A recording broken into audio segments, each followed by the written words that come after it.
floor for the duration of the debate on S. 1813.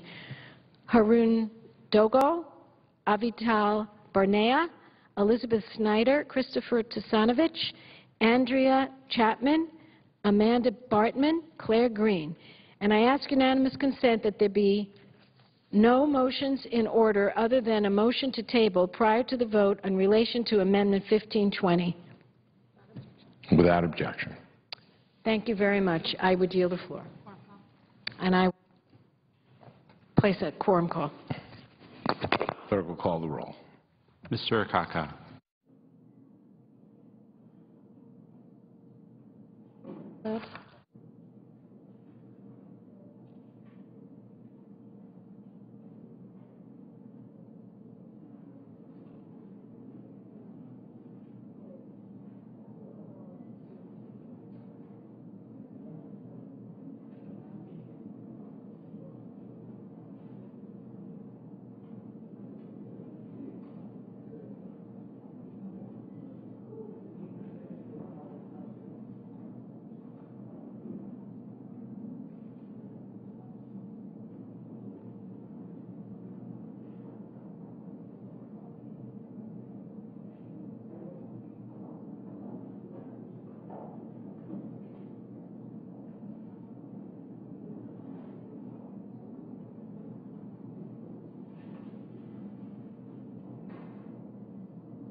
Mr. President.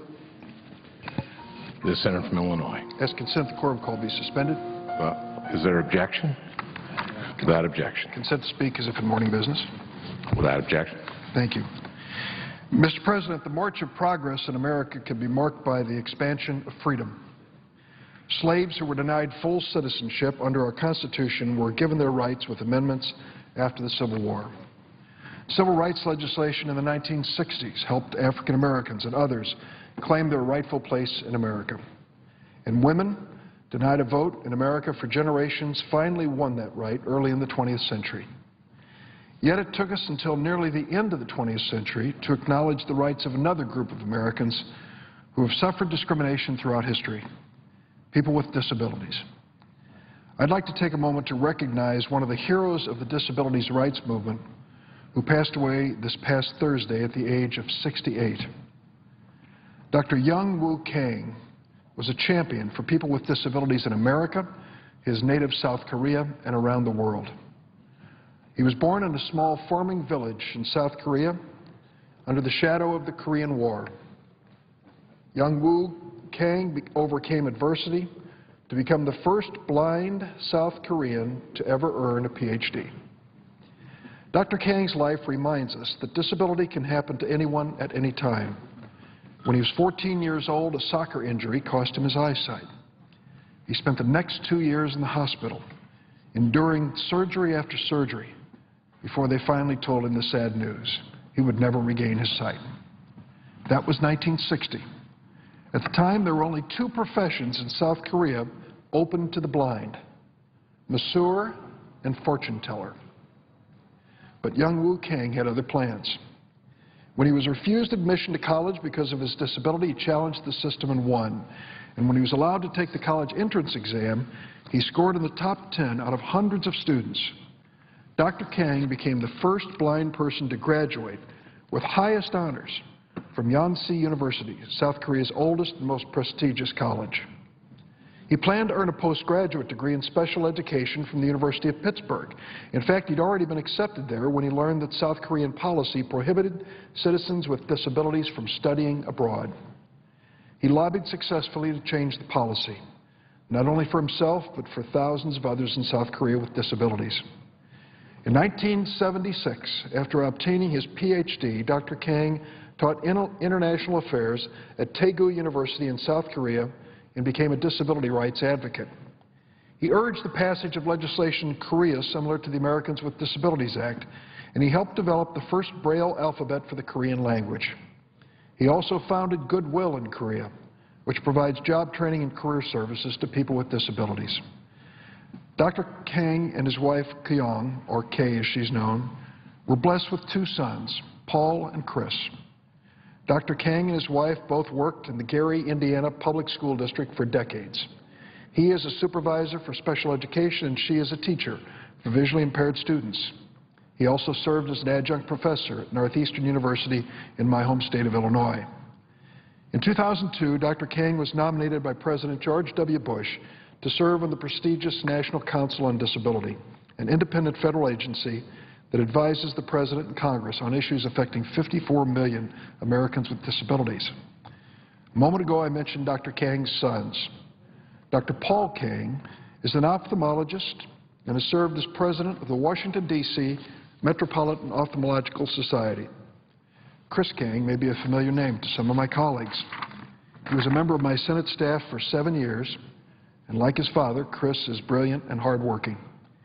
After graduating from the University of Chicago and Duke University Law School, Chris Kang came to work for me, answering mail.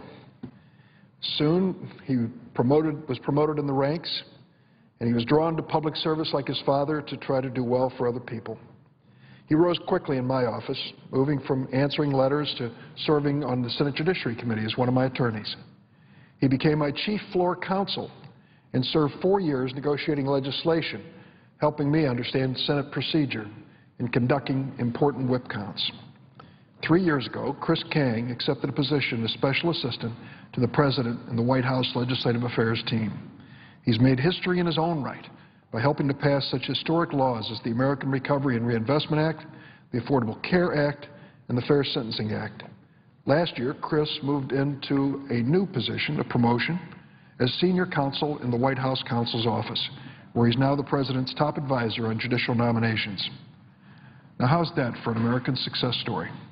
An immigrant father, appointed by a Republican president, and his American-born sons, a doctor and senior counsel to a Democratic president.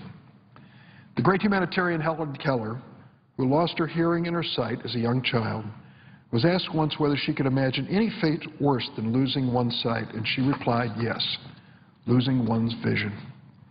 Like Helen Keller, Dr. Young Woo Kang lost his sight due to an injury, but he was blessed with a vision. That vision enabled him to create a life for himself that was almost unimaginable in the world in which he grew up. He had a vision of an America and a world in which people were measured by their abilities, not their disabilities. His vision and courage helped to expand our own vision and make us a better nation. I offer my deepest condolences to his wife Kay, his sons Paul and Chris, and their extended family, friends, and colleagues. Dr. Kang lived a life of accomplishment and inspiration. His legacy will live on through his sons and 4 grandchildren, including 4-month-old Katie, a source of great pride for Dr. Kang. And his mission will live on through the good he achieved and the doors he opened for people with disabilities in Korea, in America, and around the world.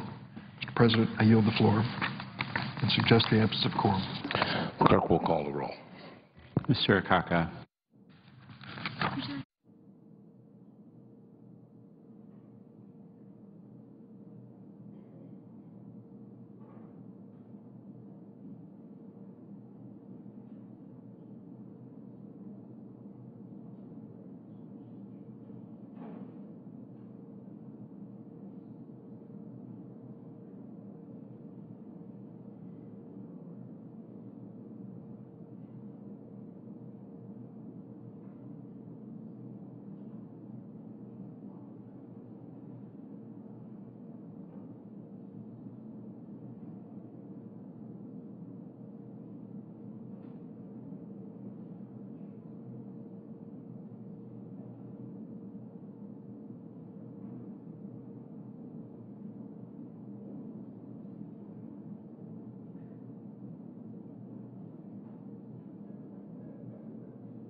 Well, this afternoon, the Senate's been seeking a compromise between Democrats and Republicans on the types of amendments that can be offered to the surface transportation bill.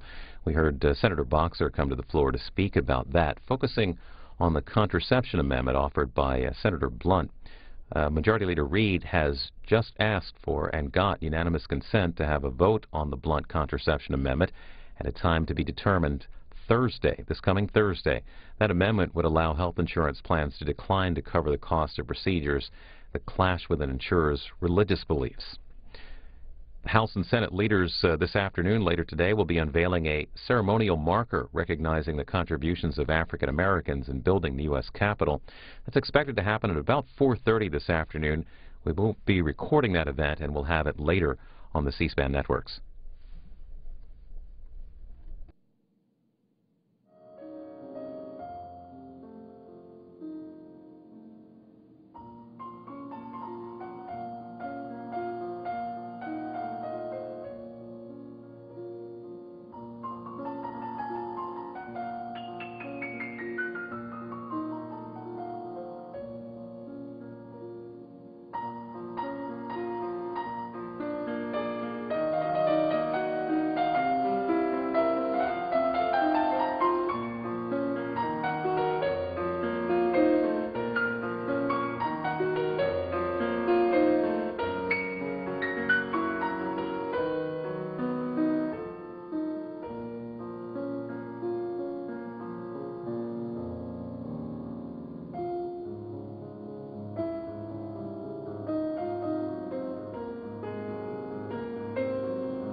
Madam President. The senator from Minnesota. Madam President, I'd like to suspend the quorum call. Without objection. Thank you. Thank you, Madam President. I'd like to talk for a moment about religious freedom.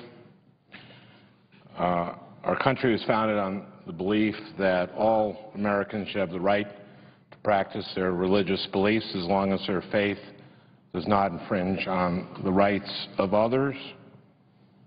And this concept, which is I have the freedom to stretch out my hand as far as I can, unless I punch Hannah here in the face. I don't have the freedom to do that. That's impinging on Hannah's rights. I think that actually pertains to more than just freedom of religion, but our basic concepts of what people's rights are. And this is an idea that's woven through our Constitution and our Bill of Rights. I have the right to choose my profession, where I live, and I have the right to choose my doctor according to my own faith, but I don't have the right to choose yours. When we wrote the health reform bill, we made sure to account for this balance. The health reform law required insurance companies to cover preventive health benefits without copays. And we asked the Institute of Medicine to study which preventive health benefits should be included. And last summer, the IOM, the Institute of Medicine, recommended to the Department of Health and Human Services that contraceptives should be covered, along with cancer screening, screening for domestic violence, and many other services that have been shown to improve women's health, Madam President. A number of religious institutions objected to being required to cover contraceptive services as a preventive health benefit for their employees. President Obama heeded their concerns, and he created an exception for churches and other religious institutions. The President went even further by saying that religiously affiliated organizations won't have to pay for contraceptive coverage for their employees. I'll say that again. A religiously affiliated nonprofit employer will not have to pay for contraceptives for their employees, and that was applauded by a lot of Catholic groups, for example. But that the patients would have the right, or employees would have the right to contraception, to exercise their religious rights. And very often contraception is used for medical preventive. I think 15% of all use of contraception is to prevent maladies that women have. I believe that all Americans should be able to freely and fully practice their religious beliefs to the extent that their practice does not infringe on the freedom of others. I believe that this freedom is at the heart of our society, of America. And I applaud the President for finding a solution that protects religious freedoms while also providing health care to nearly all women. However, my friend, Senator Blunt, with whom I'm actually working on a separate transportation amendment, has filed a non-germane amendment that goes much further than the President's accommodation of religious employers. His amendment says that any employer or health insurer could opt out of any essential benefit or preventive service required by the Affordable Care Act. All they have to do is say that their objection is on religious or moral grounds. This amendment would upend how our entire insurance system works. It would allow any employer to opt out of covering any health care service guaranteed by Americans by the Affordable Care Act. This is an unprecedented proposal, and one that could change the structure of health care in our country, much for the worse. The President found a balanced approach that maintains women's access to health care while allowing religiously affiliated organizations to opt out of paying for it. On the other hand, Senator Blunt's amendment would allow employers to prohibit health plans from providing the essential health services and the preventive health services guaranteed by the Affordable Care Act. For example, under this amendment, an employer could object to covering vaccines for children. There are people in this country, I'm sure many of them are employers, who have a moral objection to vaccines. And so the plan would not be required to cover them.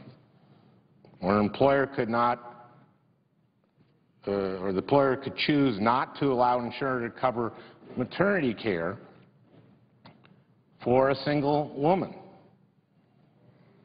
There are people with moral objections to people having children outside of marriage. So the woman would have to pay for her prenatal care and her maternity care out of pocket. If the employer just says, oh, no, I have a moral problem with that.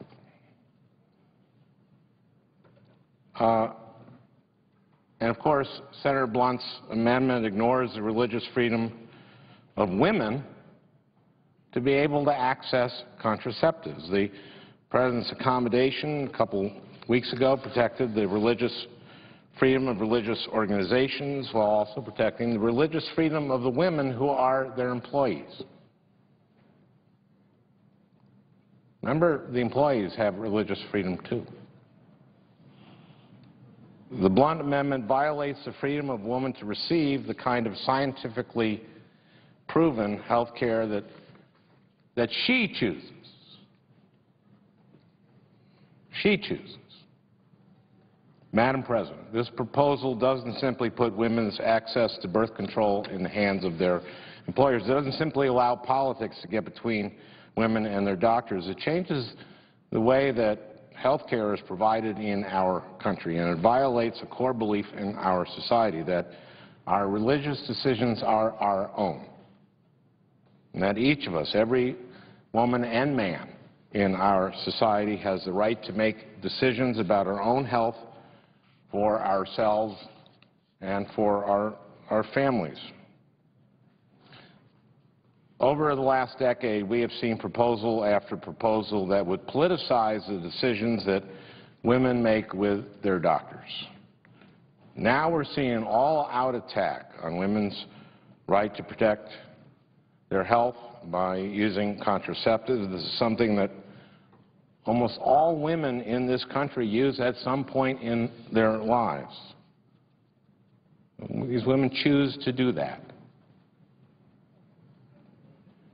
It conforms with their own beliefs about what is best for them.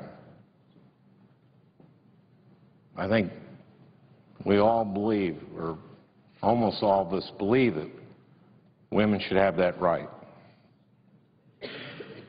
This seems to be a clear case of one person's religious beliefs impinging on the rights of others. It is a deeply worrying case of one person's hand meeting another's face. Madam President, I rise today to urge my colleagues to fight back against these assaults. And I really urge my friends on both sides of the aisle to think about this, to respect the decisions that each woman makes about her health care, to protect each woman's religious freedom, her liberty, and to oppose Senator Blunt's amendment to undermine this basic freedom. Thank you, Madam President, and I yield the floor and would suggest the absence of a quorum. Clerk will call the roll. Mr. Akaka.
Mr. Alexander.